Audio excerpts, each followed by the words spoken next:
pada anggota wudhu tidak ada penghalang. Itu adalah syarat wudhu yang keempat.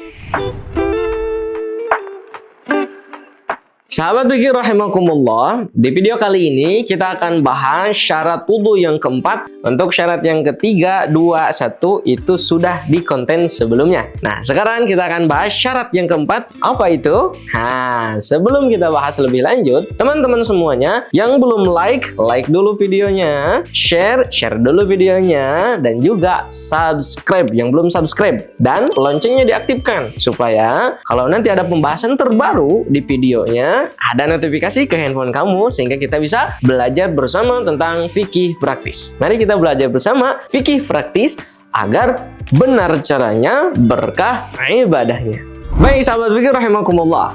Oke, sekarang kita bahas syarat wudhu yang keempat. Apa itu? Syarat wudhu yang keempat agar wudhu yang kita laksanakan sah adalah jangan ada pada anggota wudhu sesuatu yang menghalangi. Seperti apa? Lilin contohnya. Kalau ada lilin di tangan kita, kemudian kita wudhu, lilinnya belum kita bersihkan, maka air tidak bisa memenuhi atau tidak bisa menyentuh bagian anggota tangan kita yang wajib dibasuh oleh air tersebut karena tertutupi lilin, maka wudhunya seperti itu tidak sah, harus dibersihkan dulu. Apalagi sesuatu yang menghalangi, biasanya tepung, ibu-ibu sudah bikin kue atau bikin apa-apa, tidak bersihkan dulu tangannya langsung wudhu, sedangkan ada tepungnya masih keras lagi, itu tidak bisa, atau airnya tidak bisa menyentuh kulit bagian dalam yang tertutupi oleh tepung tersebut, maka kalau dilanjutkan wudhu seperti itu, wudhunya bisa tidak sah. Kemudian apalagi? Bisa lilin, bisa hand body, dan lain-lainnya. Jadi kalau ada sesuatu yang menempel di anggota tubuh kita, yang mana yang menempel tersebut, sesuatu tersebut bisa menghalangi datangnya air atau sentuhannya air untuk membasuh kulit tersebut pada anggota wudhu, maka kalau tidak dihilangkan, wudhunya bisa tidak sah. Salah satunya juga ketika kita memakai perban.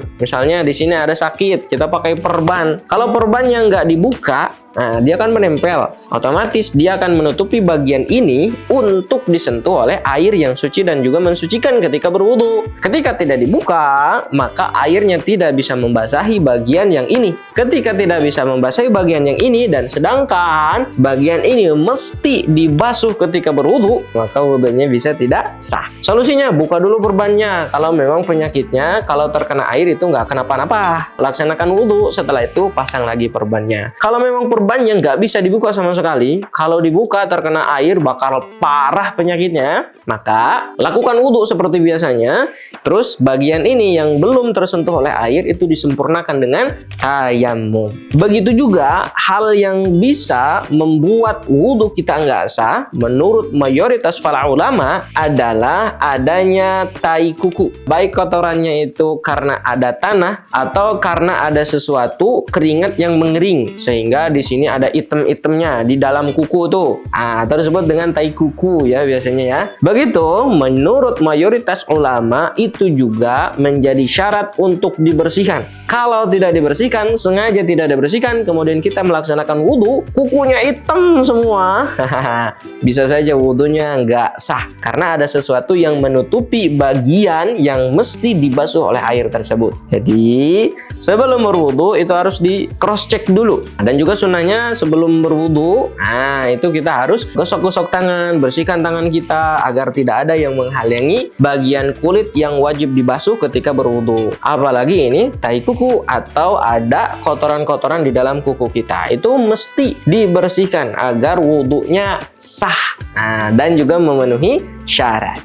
Itu dia sahabat fikih rahimakumullah, syarat sah tentang berwudu. Nanti selanjutnya kita akan bahas tentang fardu wudu. Ini juga sangat penting. Mari kita belajar bersama fikih praktis agar benar caranya, berkah ibadahnya. Jangan lupa subscribe akun ini.